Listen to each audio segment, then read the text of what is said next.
Hello, leader. Welcome back to our summer series all about team development. And if you're new here, check out our earlier series, which wrapped up a few weeks ago. It was all about conversations about life and leadership. So what are we diving into today? How about this? Have you ever found yourself thinking, how did they become so entitled? Maybe it's the team member who questions every decision, or the team member who expects flexibility but resists accountability. Could it be the person who wants leadership opportunities but avoids ownership themselves? Or the team member who believes loyalty should automatically lead to promotions, raises, or special treatment? If you've been leading people for more than a few years, you've probably noticed something. Many business owners feel like the expectations coming from team members have changed dramatically. But before we blame an entire generation, today I want to unpack something more interesting. Because entitlement doesn't appear overnight. It's usually built, sometimes by society, sometimes by previous employers or parents or teachers, and sometimes, if we're honest, by us. Today, we're talking about how entitlement became a personality trait of so many people at work, how it develops, what fuels it, and how to spot it early, and what to do to create a culture of accountability without becoming the workplace villain. And oh yes, we'll also talk about how some of this new attitude might be a good thing. Let's get into it. Welcome to the Stacking Your Team podcast, smart leadership for women who mean business. If your business has grown and your team has grown, but it still feels like too much depends on you, this is your podcast. I'm your host, Shelli Warren. Each week, you'll get practical leadership strategies to help you build leaders, create more accountability across your whole team, and stop being the default decision maker in your business. Because your business should be able to grow without requiring more of you. So let's get to it with this reminder. The team that got you here may not be the team that will get you there. Let's go. Okay, let's start here. I am not a therapist, nor a social worker.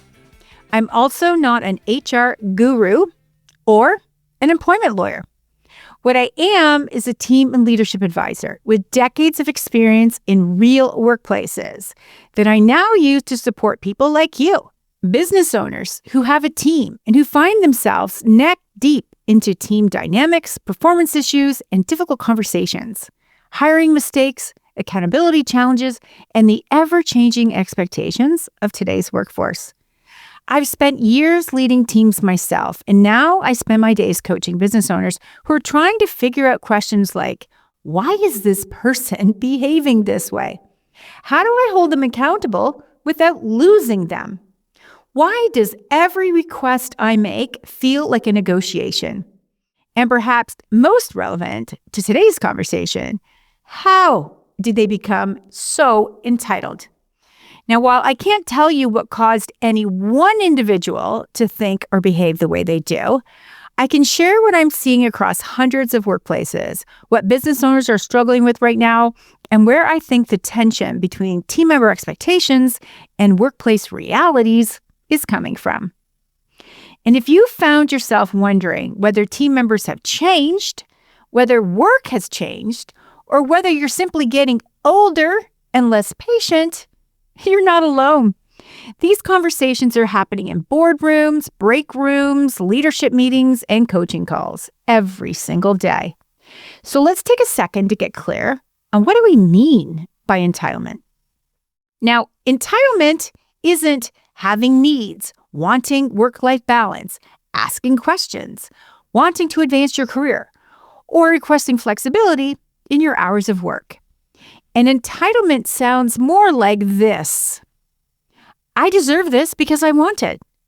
Rules shouldn't apply to me. My effort should matter more than my results. And entitlement, well, feedback often feels offensive and standards feel optional to people who have that high sense of entitlement. And here's something to remember before we get into this further.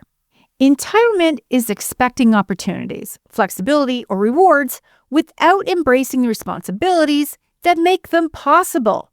So, said differently, it happens when someone expects more from the workplace than they're willing to contribute to it. So, what is happening? Why is entitlement becoming more and more common at work? A recent Gallup report says that engagement at work continues to be a challenge. Many employers report a lower connection to team members combined with a visible reduction in commitment to the work or the company, and more people who are less willing to go above and beyond. Meanwhile, those same employers report an increase in difficulty holding people accountable.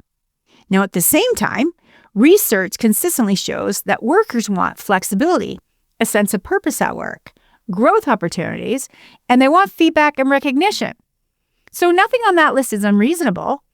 Yet recent workplace studies show younger workers are significantly more likely to expect rapid advancement and career progression compared to previous generations. And this isn't necessarily wrong, but it often creates friction inside small businesses where opportunities are already limited. Let's take a minute to look at the backstory of how entitlement happens. For many people, they grew up not only hearing, but experiencing everyone gets a trophy, everyone wins, everyone is special. Failure should be avoided, and parents often being at the center of this, cushioning their kids from any kind of failure. And with this, a result is that a lot of young people had very little exposure to any form of disappointment.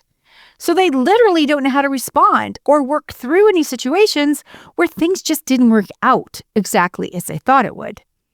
Because they simply haven't experienced this, they've not built any or very little resilience. And so setbacks often feel tragic, and they often will refer to those incidences as traumatic and can often accuse people or situations as triggering.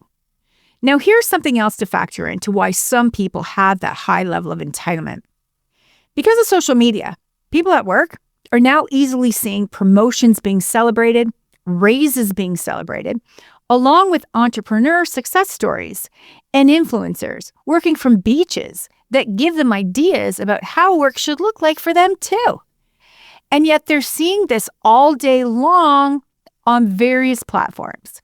At the same time, have you noticed that nobody posts anything about being on a PIP, a performance improvement plan, or having just come out of a difficult conversation at work? And there aren't any posts from leaders talking about how many years they spent earning trust from their teams, or working weekends to build expertise so they can get ahead at work. And this distorts expectations. Here's another factor to consider that has led to more people having a high level of entitlement. The pandemic. It changed the employer-employee relationship. Employees gained leverage. Remember that? Many employers became highly accommodating. Remember that?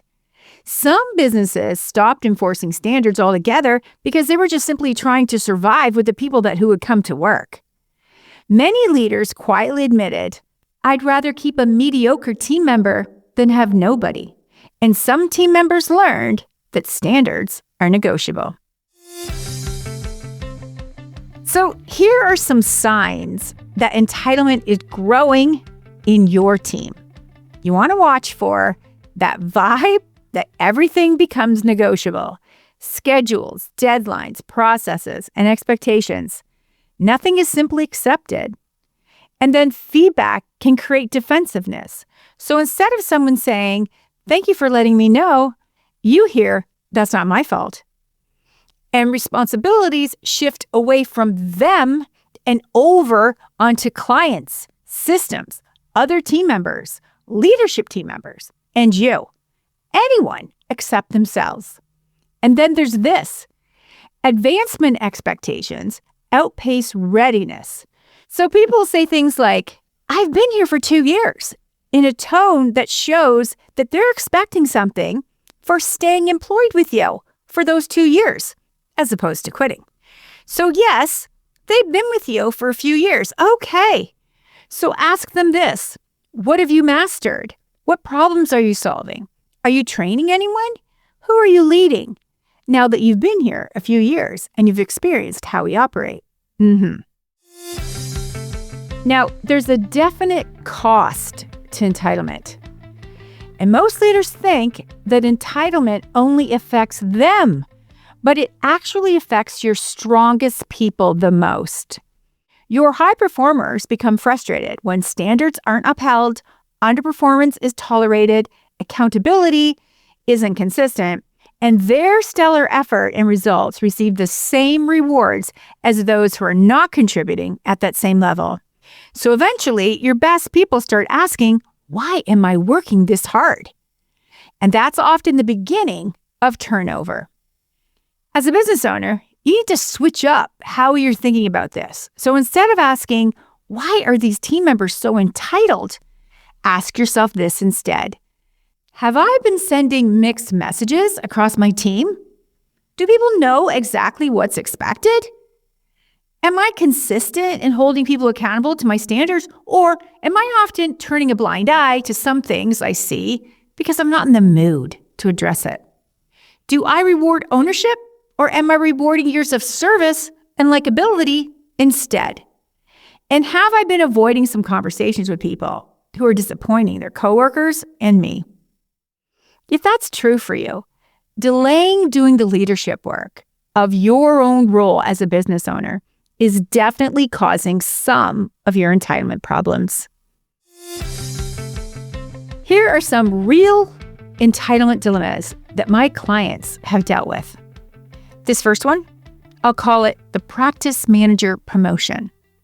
Here's what happened. A loyal team member expected a leadership role because she's been there since the beginning. So what's the issue? She had never demonstrated leadership. She wanted the title, not the responsibility. And how about this one? I'll call it the flexible schedule situation. A client was granting flexibility repeatedly to many people on her team. Over time, flexibility became viewed as a right rather than a privilege. And when her business needs changed, requiring them to work more set hours, team members felt betrayed. The problem wasn't flexibility. The problem was unclear expectations. And how about this? Have you run into this situation? I'll call it the raise that was already spent. A client sat down with a team member for an annual compensation review. Before the conversation even started, the person shared that they had already started looking for a newer vehicle because they were expecting a significant raise. The challenge? The performance review showed inconsistent attendance, missed deadlines, and ongoing coaching needs. Now, she had already had this performance review months earlier. This conversation was about compensation. So the person wasn't asking whether they had earned a raise. They had already decided it was coming. And how about this one? I'll call it, that's not my job description.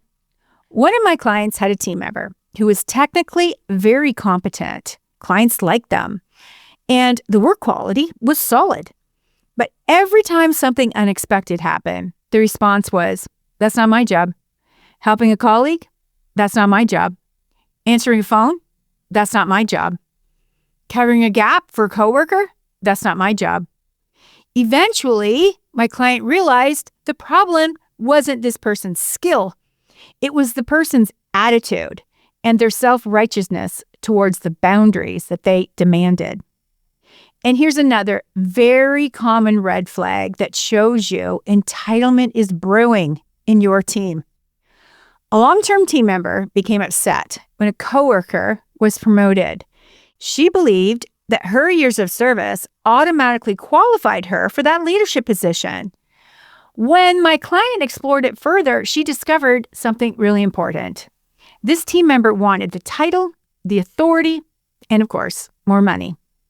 But had shown no interest in coaching others, solving problems, managing conflict, or holding her peers accountable. And here's another one that's becoming more and more common. A client told me, "It feels like every request I have in my team turns into a negotiation. Whether it's start time, end time, meetings, training, the dress code, availability. Nothing was outright refused, but everything is challenged."